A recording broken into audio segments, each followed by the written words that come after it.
মাহাদি।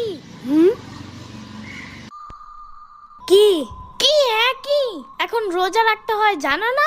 রোজা তো রাখছি, এখন ইফতারি করবো না? এখন ইফতারি তো দুপুর 1টা বাজে। এই না না, ইফতারি করতে হয় সবার 8টা বাজে। বড় মানুষ সন্ধ্যা বাজে ইফতারি করে, আর ছোট মানুষ 1টা বাজে করতে হয়। ও, কিন্তু আমার আম্মু সকালে একটা চিটিং করছে জানো? হ্যাঁ, আমার আম্মু বলছে কি, উঠো উঠো সেহরি খাবা না, পরে সেহরির বদলে শুধু ভাত খেতে দিছে।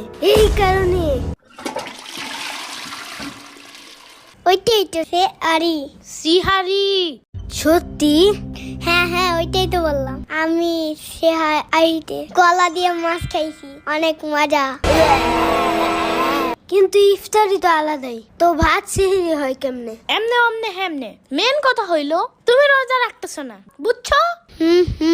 ঠিক মতন না রোজা রাখলে অনেক সমস্যা আছে। আমাদের ওই বাসার ওই পিচ্চি রোজা না রেখে মিষ্টি খেয়ে ফেলছিল, পরে ওর পেট খারাপ হয়ে গেছে, পরে ওর খালি মাথা চুলকাইতো অনেক।